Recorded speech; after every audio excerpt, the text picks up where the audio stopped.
Welcome back to A Clock in the Journal, where truth is not found in shadows, but in the quiet depths of the human heart. Tonight, we begin with The Secret of Father Brown, from G.K. Chesterton's celebrated collection. A revelation of method, a confession of insight, where the humble priest discloses that to solve the darkest crimes, one must first imagine the soul that commits them. Flambeau, once the most famous criminal in France and later a very private detective in England, had long retired from both professions. Some say a career of crime had left him with too many scruples for a career of detection. Anyhow, after a life of romantic escapes and tricks of evasion, he had ended at what some might consider an appropriate address, in a castle in Spain. The castle, however, was solid, though relatively small, and the black vineyard and green stripes of kitchen garden covered a respectable square on the brown hillside. For Flambeau, after all his violent adventures, still possessed what is possessed by so many Latins, what is absent, for instance, in so many Americans, the energy to retire. It can be seen in many a large hotel proprietor, whose one ambition is to be a small peasant. It can be seen in many a French provincial shopkeeper, who pauses at the moment when he might develop into a detestable millionaire and buy a street of shops, to fall back quietly and comfortably on domesticity and dominoes. Flambeau had casually and almost abruptly fallen in love with a Spanish lady, married and brought up a large family on a Spanish estate, without displaying any apparent desire to stray again beyond its borders. But on one particular morning he was observed by his family to be unusually restless and excited, and he outran the little boys and descended the greater part of the long mountain slope to meet the visitor who was coming across the valley, even when the visitor was still a black dot in the distance. The black dot gradually increased in size without very much altering in the shape, for it continued, roughly speaking, to be both round and black. The black clothes of clerics were not unknown upon those hills, but these clothes, however clerical, had about them something at once commonplace and yet almost jaunty in comparison with the cassock or soutane, and marked the wearer as a man from the northwestern islands as clearly as if he had been labeled Clapham Junction. He carried a short, thick umbrella with a knob like a club, at the sight of which his Latin friend almost shed tears of sentiment, for it had figured in many adventures that they shared long ago. For this was the Frenchman's English friend, Father Brown, paying a long-desired but long-delayed visit. They had corresponded constantly, but they had not met for years. Father Brown was soon established in the family circle, which was quite large enough to give the general sense of company or a community. He was introduced to the big wooden images of the three kings, of painted and gilded wood, who bring the gifts to the children at Christmas, for Spain is a country where the affairs of the children bulk large in the life of the home.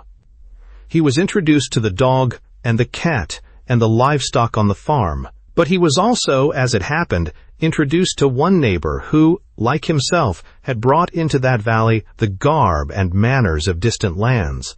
It was on the third night of the priest's stay at the little chateau that he beheld a stately stranger who paid his respects to the Spanish household with bows that no Spanish grandee could emulate.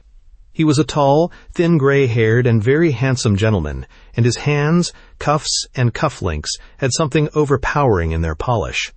But his long face had nothing of that languor which is associated with long cuffs and manicuring in the caricatures of our own country.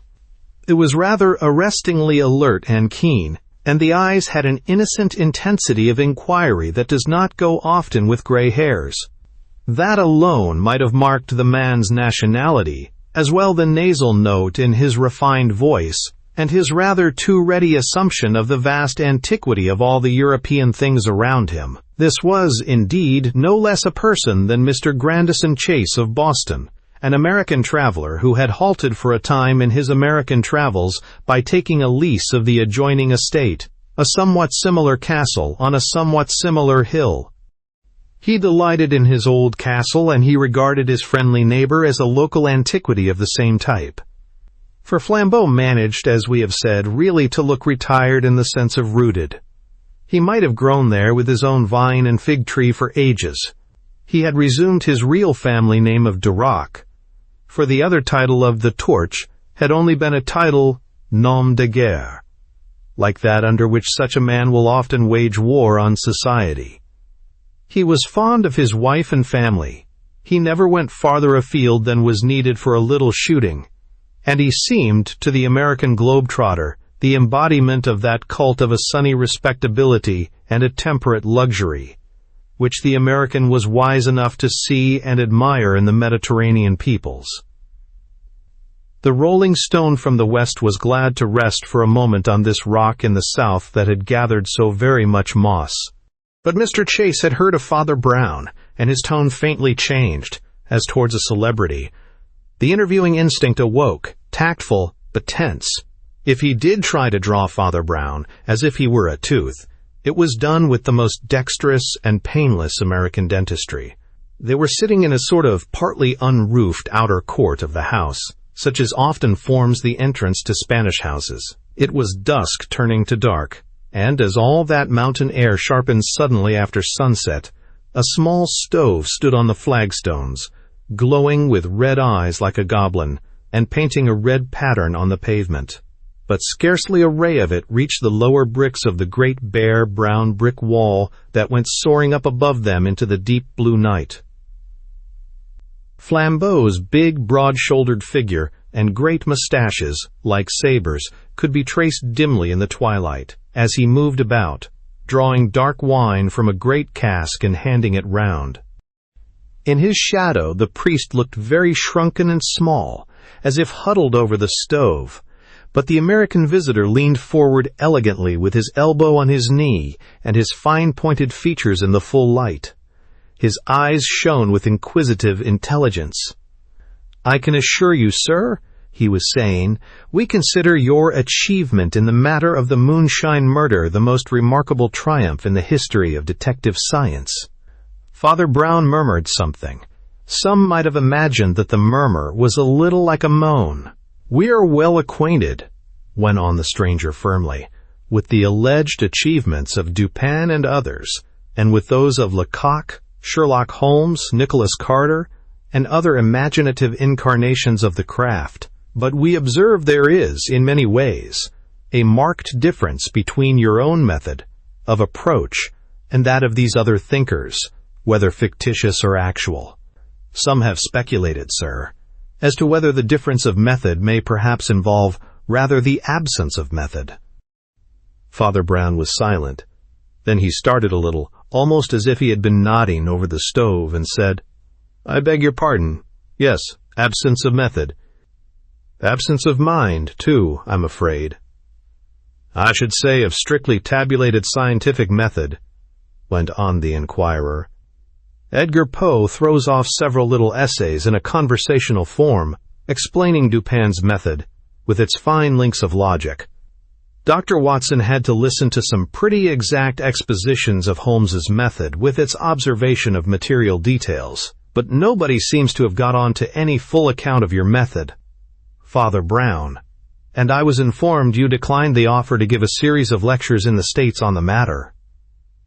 "Yes," said the priest, frowning at the stove, "I declined." "Your refusal gave rise to a remarkable lot of interesting talk," remarked Chase. "I may say that some of our people are saying your science can't be expounded because it's something more than just natural science.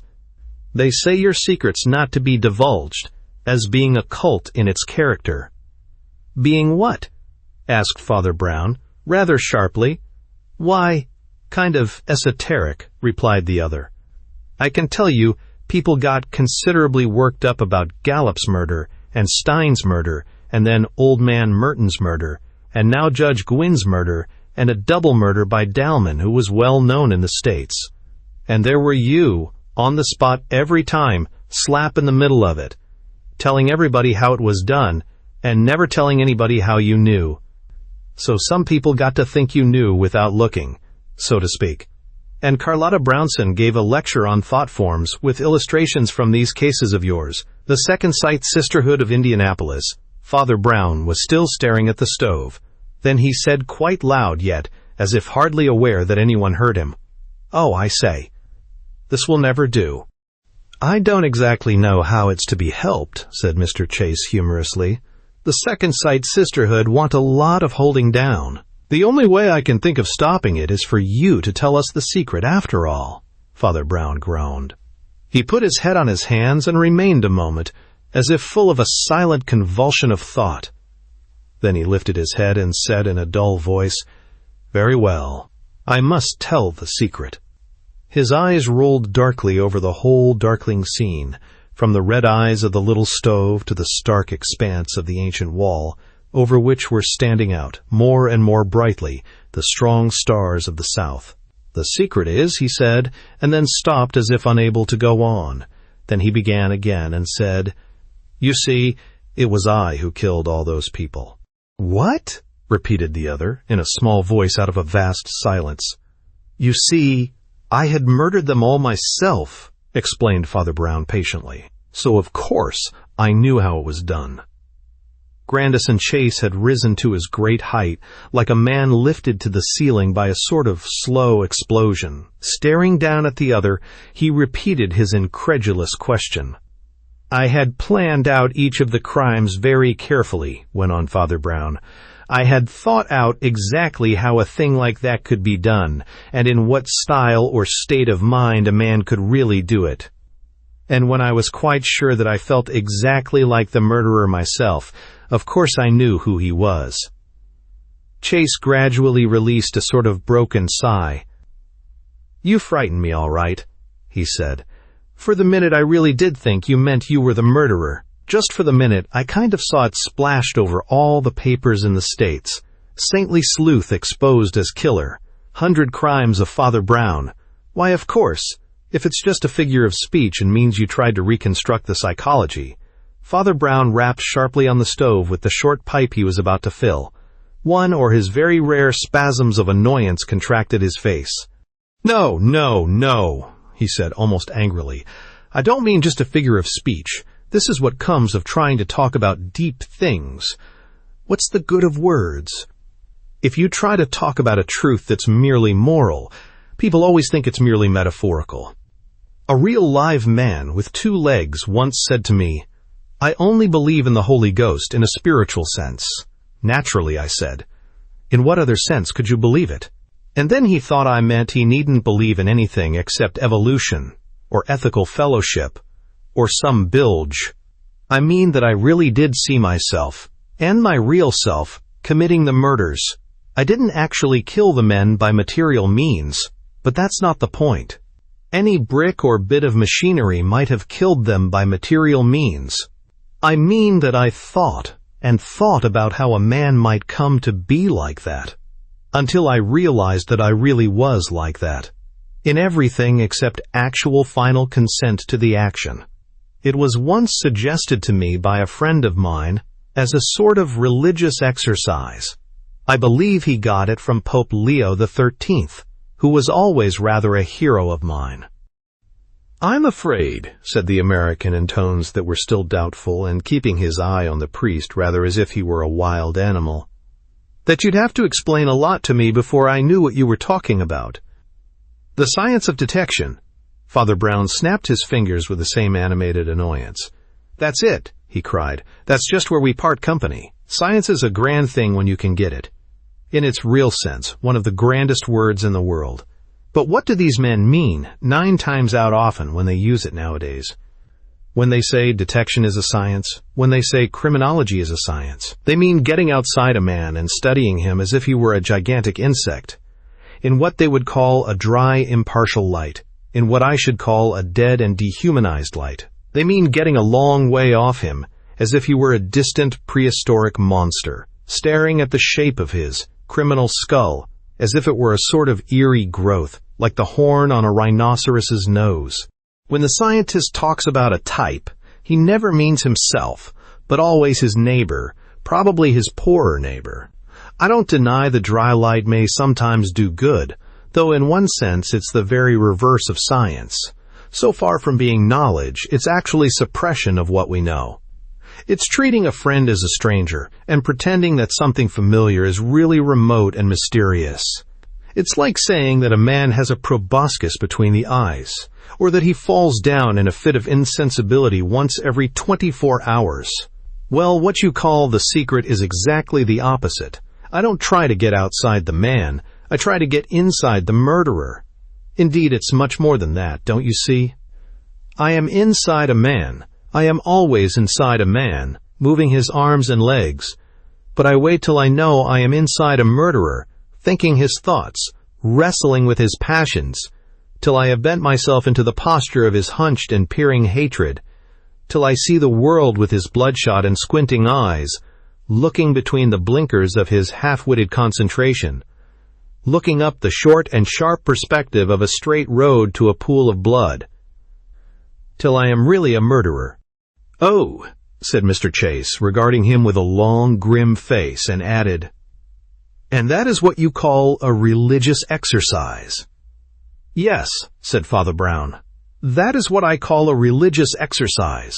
After an instant's silence, he resumed, "It's so real a religious exercise that I'd rather not have said anything about it.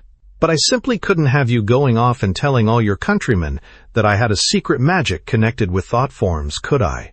I've put it badly, but it's true. No man's really any good till he knows how bad he is or might be, till he's realized exactly how much right he has to all this snobbery and sneering and talking about criminals as if they were apes in a forest 10,000 miles away, till he's got rid of all the dirty self-deception of talking about low types and deficient skulls, till he's squeezed out of his soul the last drop of the oil of the Pharisees, till his only hope is somehow or other to have captured one criminal and kept him safe and sane under his own hat." Flambeau came forward and filled a great goblet with Spanish wine and set it before his friend, as he had already set one before his fellow guest. Then he himself spoke for the first time. "I believe Father Brown has had a new batch of mysteries. We were talking about them the other day, I fancy.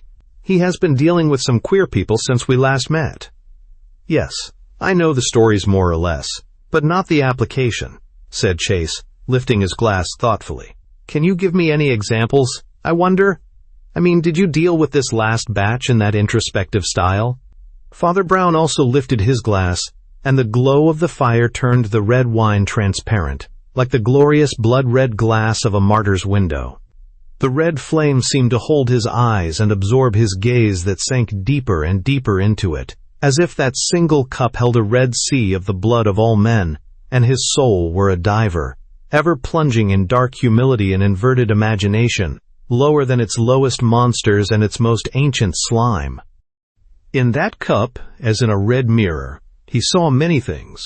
The doings of his last days moved in crimson shadows. The examples that his companions demanded danced in symbolic shapes, and there passed before him all the stories that are told here. Now, the luminous wine was like a vast red sunset upon dark red sands, where stood dark figures of men.